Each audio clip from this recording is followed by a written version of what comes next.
I'm Rick Flume, bankruptcy attorney here in San Antonio, and what we're going to do is go over a case study involving Mary, a 65-year-old RN who just recently got employed. About 17 months ago, she sold her house and got $63,000 net proceeds, but when she came in to see me, she only had $3,100 left. She just recently got employed when she came in. She had been receiving Social Security only, and so we don't know what her part-time job is going to be. She's only there on an as-needed basis. She has a 36-year-old son with her. He's co-signed on the 2012 Jetta with her, and he makes the payment sometimes when he can. Just looking at her expenses here, rent, electric, water, phone, cable, all that stuff there, insurance, her total expenses are $3,400 versus her income of $1,603. Well, you can see she's using a lot of that cash savings as cash flow to pay all her bills. And she's been doing it quite a bit because that $63,000 is now down to $3,000.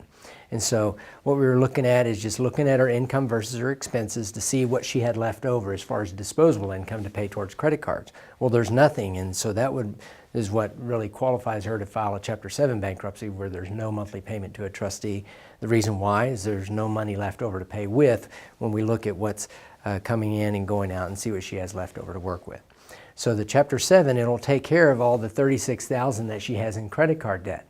Now I told her, I said, it won't cover the income problem here. I mean, your water and electric and food and gas, that has to be covered with cash flow, either one.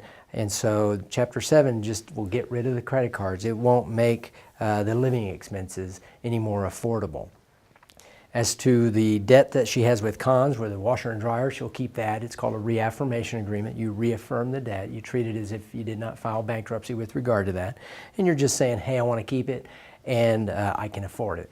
Now, as to the vehicle that she signed on with her son, the 2012 Jetta, my recommendation to her is that she not reaffirm that. Just leave it alone. It would go back to the creditor if the son can't pay it. If he can pay it, he gets to keep it. It's just that her liability on the loan is gone.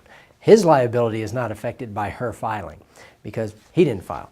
It's just Mary, and so her liability on the car loan is removed, and then they just look to the son for payment. He gets to keep it as long as he can keep paying for it.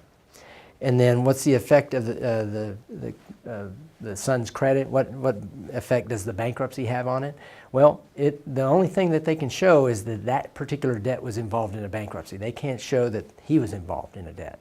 And so the effect, to me, it seems a little bit minimal there. The other thing we're looking at, how much money can Mary earn and still qualify for a Chapter 7? Well, if her expenses are $34,000, she needs to earn right about that amount.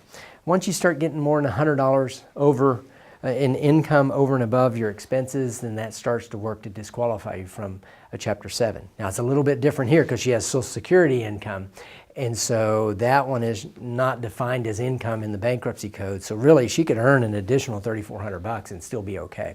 If this was just retirement, say for military retirement or some teacher's retirement system of Texas or some other source, then we would have to count that when we measure it up against the total expenses. But for her, she could earn a lot more money and still qualify for the Chapter 7. The reason why I bring that up is that you want to take advantage of a bad financial situation while you have it. Take advantage of filing a bankruptcy case when your income is down here. Don't wait until your income gets up too high, because once you start getting more than $100 more of income than you have in your living expenses before you get to the credit cards, then that can work to disqualify you from a Chapter 7.